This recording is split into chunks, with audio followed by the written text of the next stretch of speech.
of the most infamous flavor texts on a Magic card belongs to Ancient Grudge. The flavor reads, "If there's anything a werewolf hates, it's a collar." Which makes sense. It's drawing upon the innate canine features of werewolves and how they seek not to be controlled, not to be collared. And this art shows it beautifully by showing him destroy a symbol of Innistrad. Now, if you had been paying attention to any of the other cards in the world building of Innistrad, it's fairly obvious what the implication of this symbol is by the art and flavor text. But just in case, Wizards of the Coast added even more flavor text to make sure you didn't misunderstand. You see, it's not just any collar, it's Avacyn's collar. Something that is quite hard to miss given that it's on set symbols as well as at least a few dozen different cards. But then they went even further to fully make sure you understand the metaphor, and to remove any sense of interpretation, they clarify finally that Avacyn's collar is the symbol of her church, which seems so self-evident that I would wonder what on earth another interpretation of that would be. Now, don't worry, I understand this is a dead horse. This flavor text has become shorthand to make fun of bad flavor texts, and people have made plenty of jokes and memes around it, including Wizards of the Coast themselves. Yet the core issue of this flavor text is still prevalent today, and it's going largely unnoticed. You see, one of the biggest things I dislike about Universes Beyond is flavor text keywords. Okay, I know that sounds crazy, but please hear me out. First of all, I have no issue with flavor text. That's totally awesome and it helps with world building. Also, flavored named modes on spells such as the sieges or tiered magic, I'm also totally cool with because it ends up being useful as a memory device during gameplay. And finally, any flavor keyword that is used consistently, for example,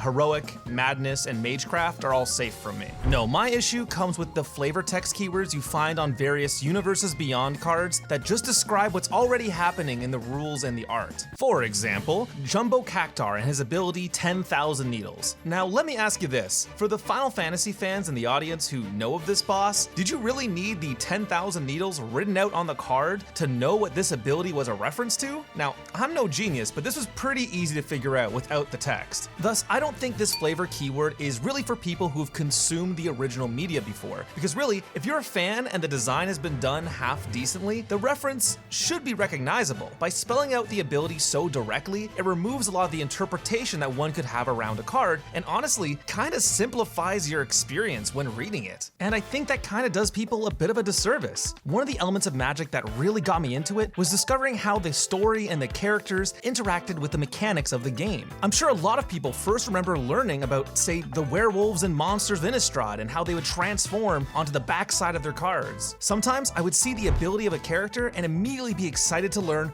why they had that ability. One of the biggest examples of this is Felden of the Third Path, who was able to create temporary artifact copies of dead creatures. Combine this with his downright touching flavor text, and you quickly draw an image of who this character might be. It might push you to learn more about him, and how his struggles with only having red mana made his goal ultimately impossible, and how he would give up his cane, and unfortunately only end up creating zombified and spiritual copies of his love before eventually getting closure. But if this card just said, "fail to revive wife" on it, it probably wouldn't inspire you nearly as much. And look, I know this isn't for everyone. Sometimes cards are just cards. Do you need a lore reason for why Questing Beast has like 6 abilities? Probably not. You're gonna be more than happy to smash some planeswalkers with it. I totally get that. But the way I look at it is that most people who got into the stories and flavor of these cards did so by happenstance. Imagine, if you will, a newspaper that has a crossword puzzle. You might not be interested in completing it, but every now and then, whether it's out of curiosity or boredom, you might read one of the clues and hey, maybe you actually know the answer. Now, imagine if every newspaper just had their crossword puzzles pre-solved. Ridiculous, I know, for this example, but you wouldn't feel excited or tempted to engage with it at all. Not to mention, sometimes it just gets downright silly. For example, let's look at the card Xiao Jun. So long as it's your turn, Jun has flying and first strike.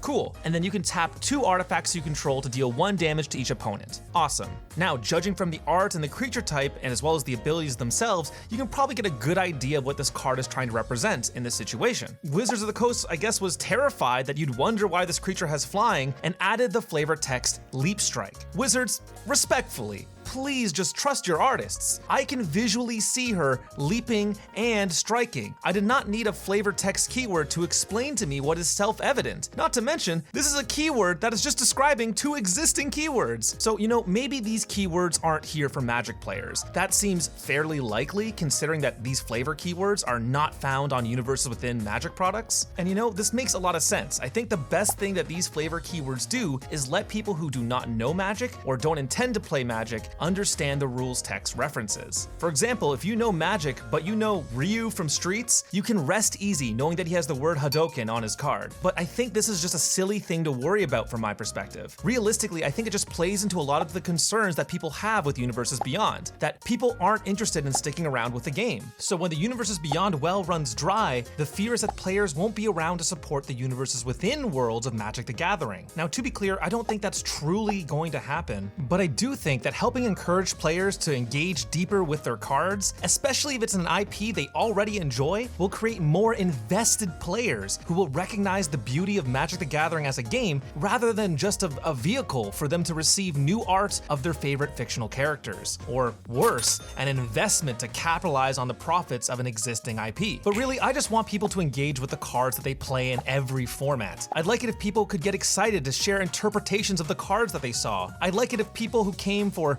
Final Fantasy, Star Trek, K-pop Demon Hunters, whatever, fell in love with the game just beyond checklisting the terms and special attacks of the characters they saw. I think people are excited to discover more about the games they play and the characters they love. They care about how their favorite IPs are reimagined in other media, and I think just giving them the answers is just short-sighted and only focuses on immediate value and success. But there's a reason why Magic the Gathering never really did this previously, and it's probably why the game has stood the test of time. Wizards, you can trust your players. Let them connect the dots, and I promise they'll be more invested than ever before. And thank you so much for watching. If you have any feedback or any counterpoints, I'd love to talk this over with you in the comments below, or feel free to join us on Discord. We have an amazing community already building right there as well. Anyways, thanks again for watching. Peace out.